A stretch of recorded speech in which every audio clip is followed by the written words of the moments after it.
kita memerlukan teknologi juga untuk hal informasi ya.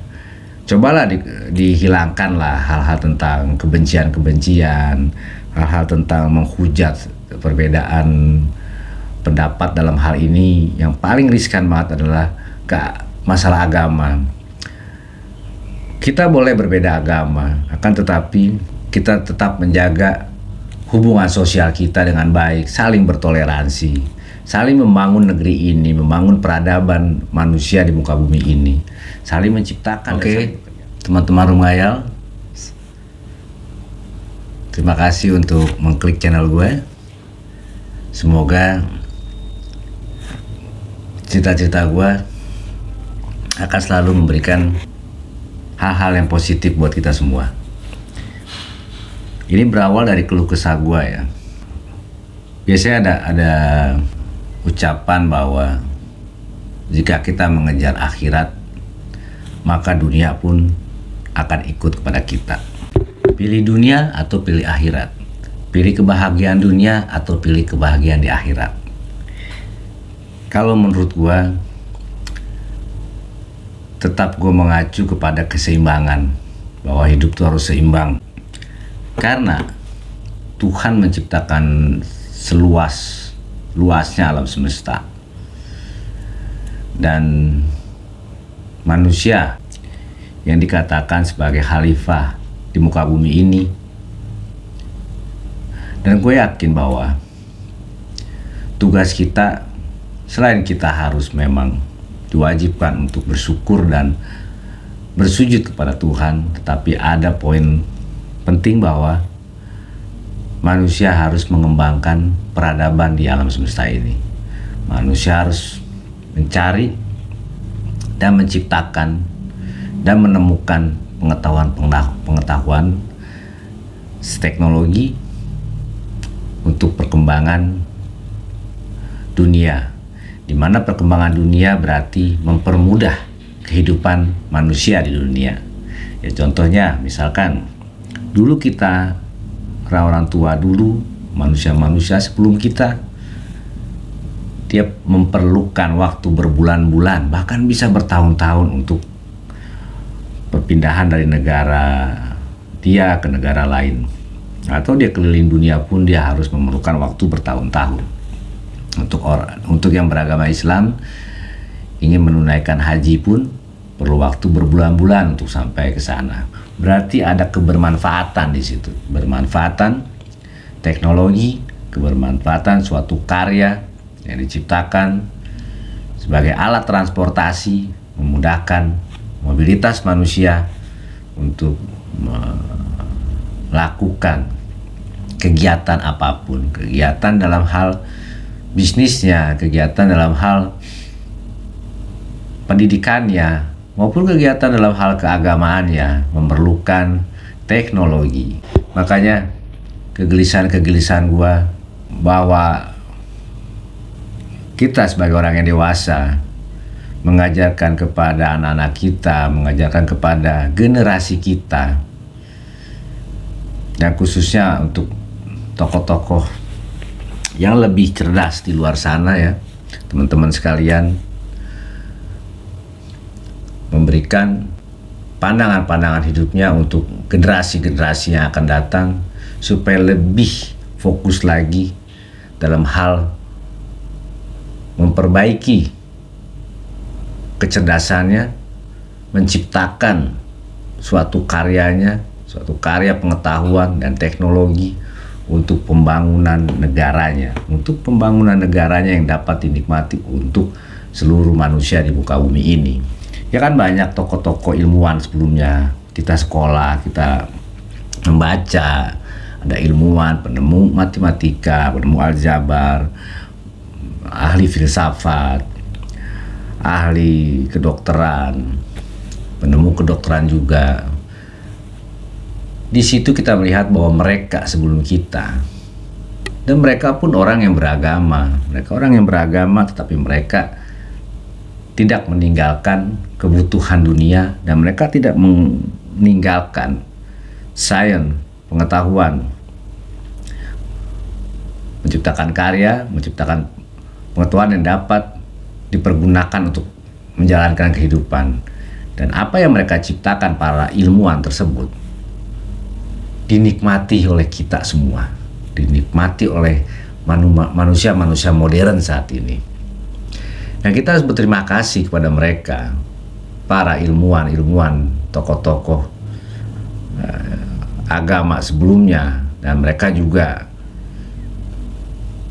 memberikan kontribusi untuk dunia ini, bukan sekedar cuman memberikan hal spiritual, hal-hal rohani, tapi mereka juga memberikan kebutuhan-kebutuhan jasmani kita, kebutuhan-kebutuhan manusiawi kita, bahwa kita hidup di dunia ini memerlukan pengetahuan untuk mempermudah kita dalam berkembang di dunia ini, dalam bersosialisasi, dalam perekonomian kita, dalam berpolitik, dalam pendidikan kedokteran.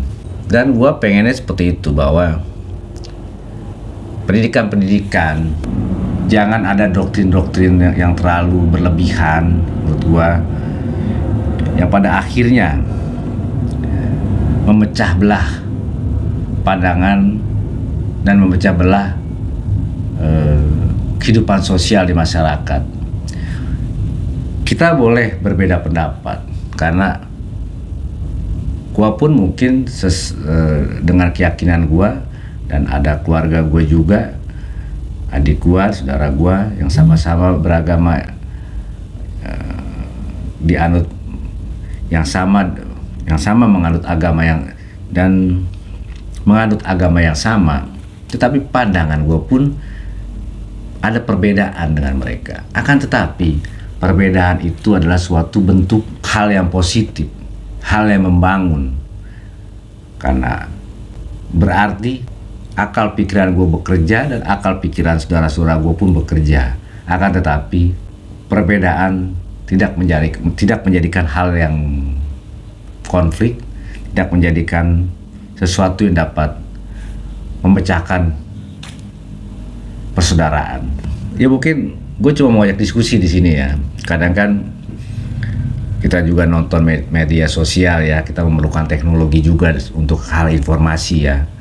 Cobalah dihilangkanlah hal-hal tentang kebencian, hal-hal tentang menghujat perbedaan pendapat. Dalam hal ini yang paling riskan banget adalah masalah agama. Kita boleh berbeda agama, akan tetapi kita tetap menjaga hubungan sosial kita dengan baik, saling bertoleransi, saling membangun negeri ini, membangun peradaban manusia di muka bumi ini, saling menciptakan dan saling bekerja sama untuk menciptakan pengetahuan dan untuk menciptakan teknologi. Jangan sampai kita tuh, warga negara kita ya, bangsa kita kalah dengan negara-negara luar. Jadi menurut gua kita bisa kalah dengan mereka, dengan teknologi mereka, dikarenakan kita terlalu terbelenggu dan terlalu mabuk akan hal keagamaan. Padahal Tuhan pun memfasilitasi kita di alam semesta ini untuk membangun peradaban manusia, sehingga manusia yang sebelumnya tradisional menjadi manusia yang modern. Seharusnya kita negara-negara yang berkembang, SDM-nya lebih giat lagi mengadakan penelitian, lebih giat lagi mengerjakan sesuatu hal, menciptakan teknologi, transportasi dan lain sebagainya, seperti negara-negara berkembang lainnya, sehingga negara-negara berkembang lainnya di sekitar negara kita sudah menjadi negara-negara yang maju. Sumber alam kita tuh banyak, jangan sampai apa yang kita punya tetapi dikelola oleh negara lain, dan kita sebagai bangsa dan sebagai anak bangsa yang ada di negara ini cuma menjadi penonton, cuma menjadi pekerja. Jadi jangan disalahkan mereka yang datang ke negara kita sebagai investor, sebagai pemilik modal gitu kan, memodalkan usaha mengembangkan sumber daya alam di negara kita, bahkan mendirikan pabrik-pabrik pun di negara kita. Akan tetapi pabrik-pabrik tersebut kepemilikannya adalah warga negara asing. Kita di sini hanya sebagai pekerja. Kenapa? Karena kita berlarut-larut, ya kan? Kita hanya terbelenggu dengan keagamaan kita masing-masing. Kita selalu mencari penafsiran tentang ayat-ayat yang kadang-kala sesama agama yang sama pun kita bisa konflik dikarenakan perbedaan penafsiran dalam suatu ayat, dalam suatu surat, dan kita membuang-buang waktu kita di situ. Sedangkan negara lain sudah menciptakan mobil yang mewah, sudah menciptakan mobil dari listrik. Bahkan mungkin nanti negara-negara lain bisa menciptakan mobil yang terbang. Tapi negara kita tidak menciptakan apa-apa, tidak menciptakan karya apa-apa anak bangsa kita. Harus kita pikirkan di situ untuk generasi kita yang akan datang. Oke, kita mungkin cut di sini, tetapi kita mempunyai uang untuk mendanai generasi kita danai mereka dan kita berikan mereka pandangan-pandangan hidup yang benar. Jangan sampai kita memberikan pandangan-pandangan hidup dengan kebencian-kebencian terhadap sesama manusia. Jangan. Mulailah berubah pada saat ini. Pandangan hidup boleh berbeda, agama boleh berbeda, akan tetapi kita mempunyai tujuan di dunia ini untuk mengembangkan bangsa ini. Mengembangkan bangsa ini untuk maju, jangan sampai menjadi sumber daya manusia yang terbelakang. Orang yang beragama itu adalah orang yang maju harusnya, bukan orang yang tradisional dan terbelakang. Urusan kita dengan Tuhan adalah urusan hati. Setiap hari kita harus bersyukur, setiap hari kita harus menyembah Tuhan yang menciptakan kita semua di dalam semesta ini. Akan tetapi Tuhan menugaskan kita untuk bertahan hidup di sini dan juga untuk mengembangkan karya-karya kita sehingga apa yang kita ciptakan nantinya dapat digunakan oleh anak-anak cucu kita. Dan segala apapun yang kita ciptakan bermanfaat untuk orang lain, pahalanya lebih besar daripada kita bersujud setiap hari. Sujud kita setiap hari tidak ada gunanya jika kita tidak mempunyai karya apapun yang berguna untuk orang lain. Tidak ada gunanya menurut gua. Karena Tuhan ingin memberikan kita, ingin melihat kita bermanfaat untuk orang lain, bermanfaat untuk negara ini, dan bermanfaat untuk seluruh umat manusia. Itu yang Tuhan mau. Kadang begini ya, gue juga bingung ya. Ini sebetulnya selalu bentuk mengajarkan orang putus asa menurut gua. Jadi hal yang benar jika kita tidak bijaksana mengajarkan anak-anak kita, mengajarkan saudara-saudara kita di bawah kita menjadi tidak benar. Karena kita tidak bijaksana untuk memberikan pendidikan kepada orang lain. Contoh begini, ingin kaya, ingin punya uang, ingin naik jabatan, ingin punya kerjaan yang layak, atau kita pengangguran, kita ingin mendapatkan kerjaan. Biasanya entah siapa ya gitu kan, oknum lah, baca ini 1000 kali, baca ini 50.000 kali, baca ini sekian ribu kali. Itu benar tetapi tidak bijaksana menurut gua. Karena apa? Orang yang akhirnya terdoktrin seperti itu, gue pun pernah terdoktrin seperti itu dulu zaman remaja, terdoktrin seperti itu. Akhirnya apa yang dilakukan oleh anak tersebut, oleh remaja, oleh gue melakukan apa dulu? Gue nggak berbuat apa-apa waktu remaja, pernah dalam waktu sebulan 2 bulan lah gue nggak melakukan apa-apa. Gue cuma membaca ayat tersebut beribu-ribu kali setiap hari, beribu-ribu kali. Yang Tuhan inginkan adalah mengerjakan perintahnya tetapi tetap realistis, bahwa hidup harus bekerja, harus ikhtiar. Jika ingin pintar belajar, jika ingin mempunyai uang bekerja, itu sudah, that is simple, sangat simple hidup itu. Jangan terbuai dengan harus mengamalkan ini, harus mengamalkan ini, harus mengamalkan itu. Hal yang benar jika penerapannya salah tidak bijaksana menurut gua, tidak bijaksana. Dan itu malah membodohkan generasi kita, tidak bijaksana. Banyak kalau gue scroll kan, baca ini untuk begini, baca ini begini. Jangan. Itu hal yang benar, tetapi jika orang yang awam menangkapnya, dia akan menjadi hopeless hidupnya, akan malas hidupnya, karena dia mempunyai harapan, mempunyai ambisi. Gue bisa mendapatkan uang asalkan gue mengerjakan ini aja di rumah, mengamalkan ini aja di rumah, ternyata juga rezeki akan datang. Impossible bro, impossible, nggak akan mungkin. Taruhlah sebagai YouTuber misalkan, lu bikin sebagai YouTube mengupload gamer gitu sebagai, terus ada juga YouTuber yang motivasi, ada juga YouTuber yang traveling kemana-mana menceritakan perjalanan dia segala macam. Itu kan mereka juga menghabiskan waktu dengan tenaganya, ya kan, dia tidak bersantai. Belum lagi mungkin mereka mengedit segala macam videonya, dan itu kan bekerja mereka kan, dan tidak berdiam diri. Berbeda dengan berdiam, berdoa, membaca suatu surat dengan beribu-ribu kali tapi dengan cara diam, itu tidak bekerja, tidak ikhtiar menurut gua. Berdoa itu harus, akan tetapi ikhtiar atau bekerja keras itu harus, lebih harus. Ya sekarang gini aja, sholat mungkin beribadah ya, kita umumkan, generalisasikan saja beribadah menurut agama masing-masing. Kita rajin beribadah, semua amalan setiap hari kita lakukan, tetapi kita egois, kita hanya mementingkan diri kita sendiri.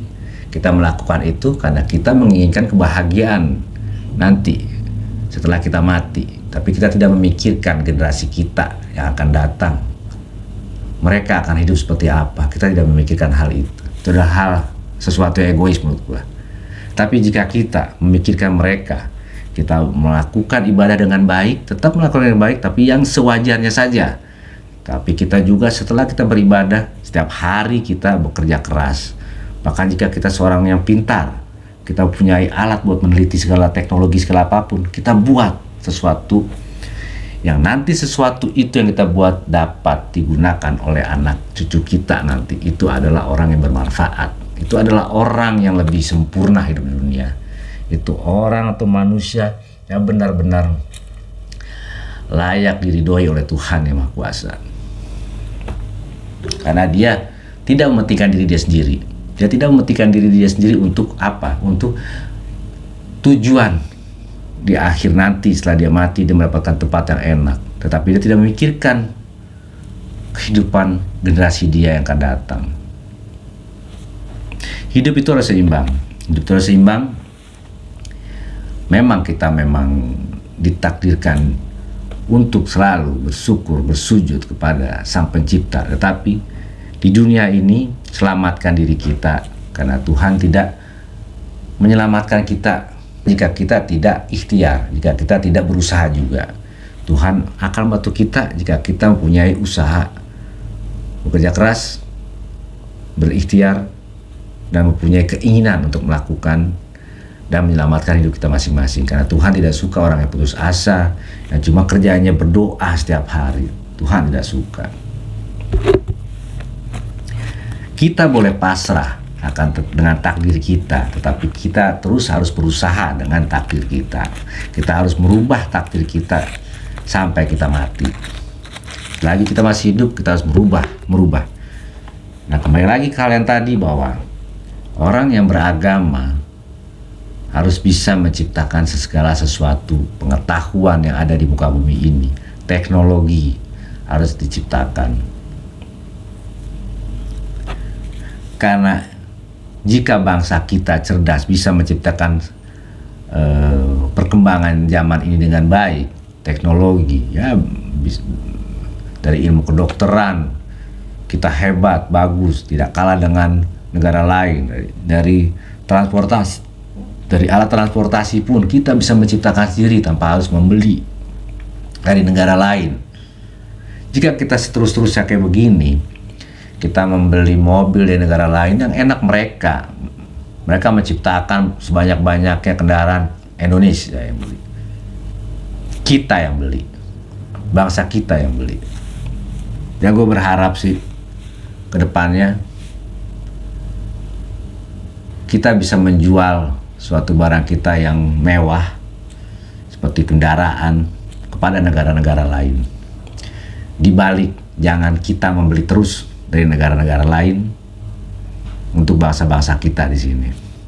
Dan untuk saudara-saudaraku sekalian yang memang ditakdirkan pintar dan memang menjadi guru dalam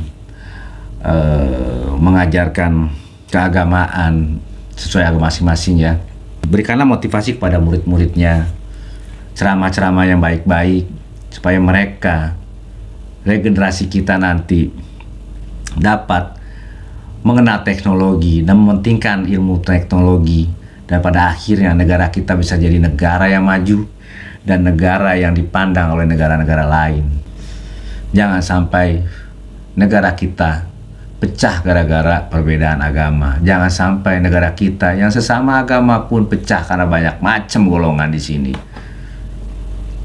Gue bahkan punya hayalan ya, karena kan gue kan emang namanya rumah hayal itulah.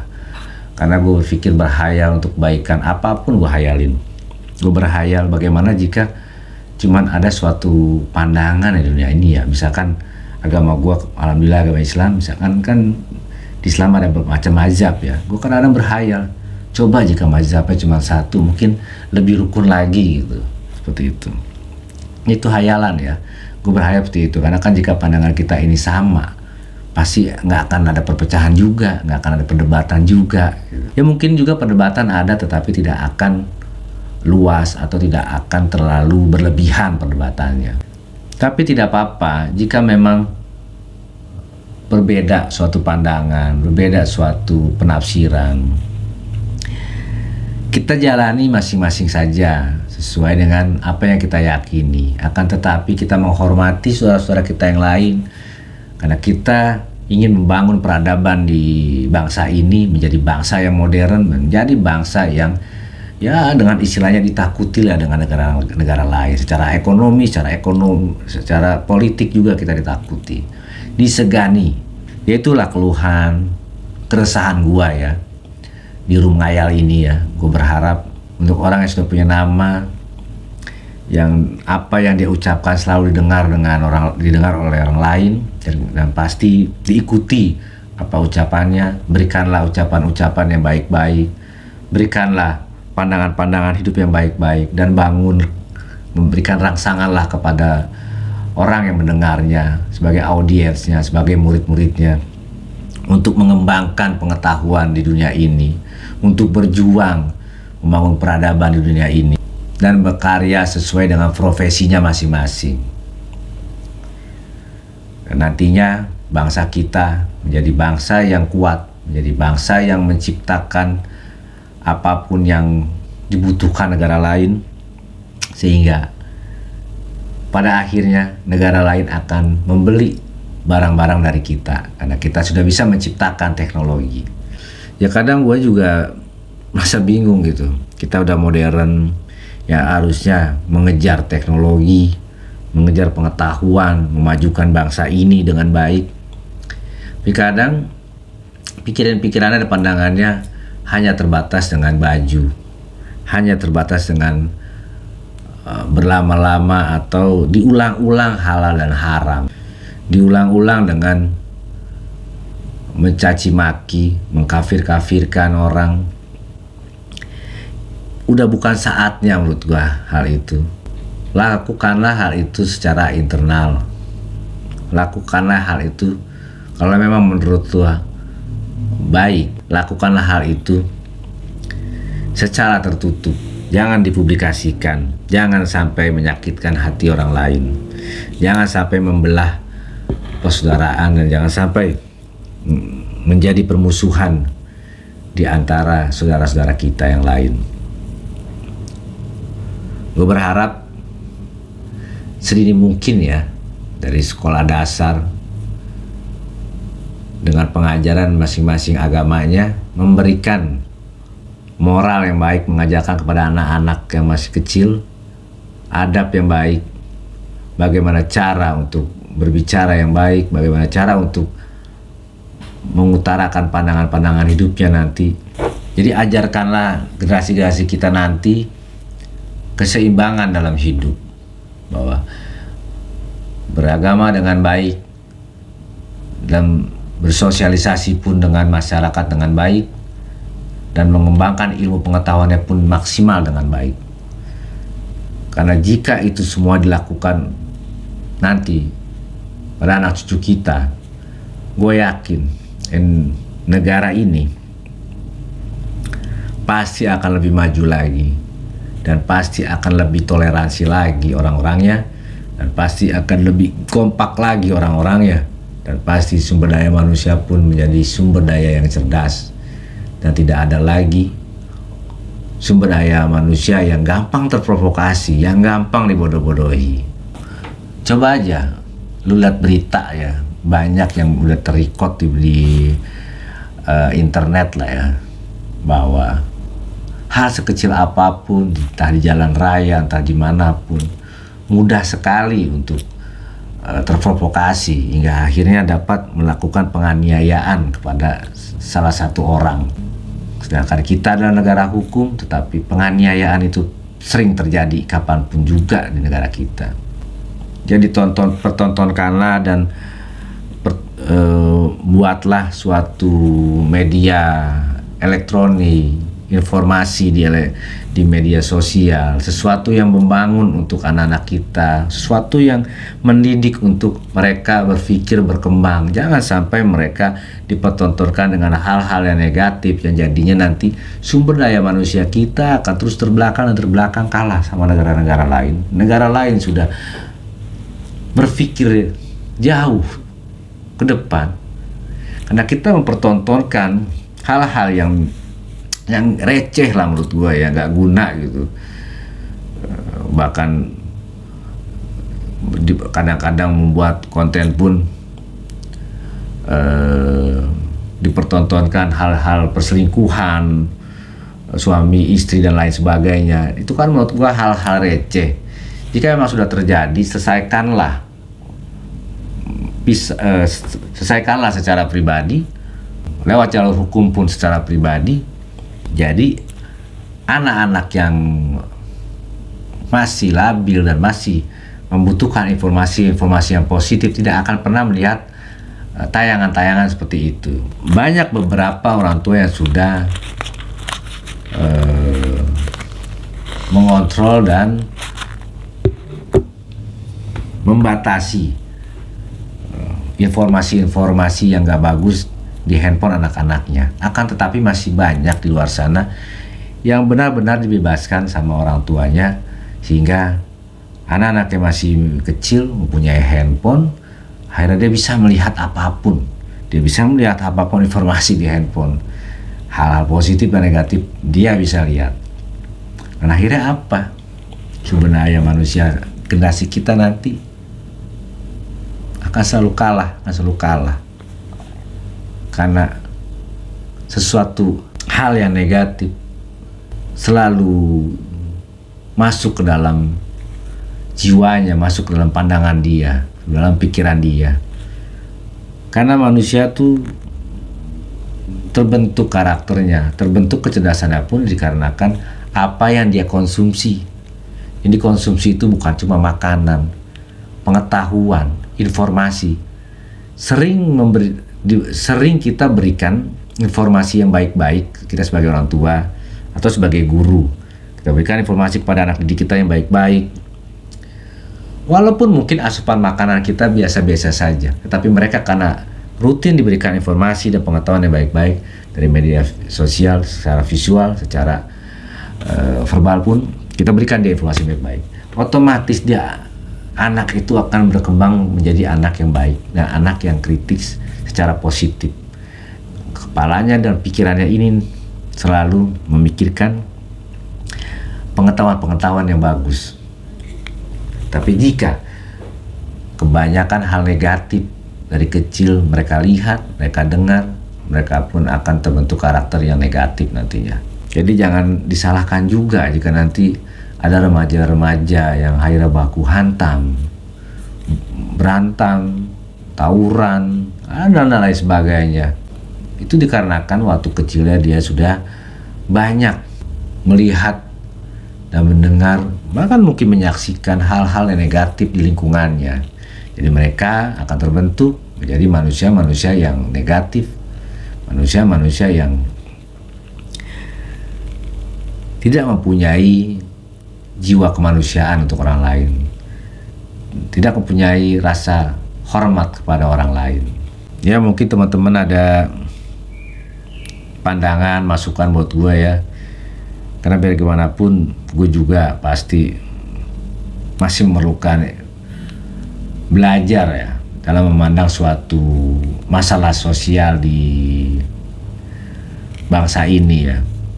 Tapi itulah suatu bentuk keresahan gua, kekhawatiran gua, karena majunya suatu bangsa adalah bagaimana pandangan hidup sumber daya manusianya di suatu bangsa. Karena pandangan hidup manusia dalam suatu bangsa yang positif, karena akan mempunyai pengetahuan dan pendidikan yang bagus, maka bangsa pun akan maju. Suatu bangsa pun pasti akan berkembang dengan baik. Dan suatu bangsa pun pasti akan dipandang oleh negara-negara lain. Assalamualaikum warahmatullahi wabarakatuh. Salam sehat selalu untuk teman-teman, salam sejahtera, salam Rumayal.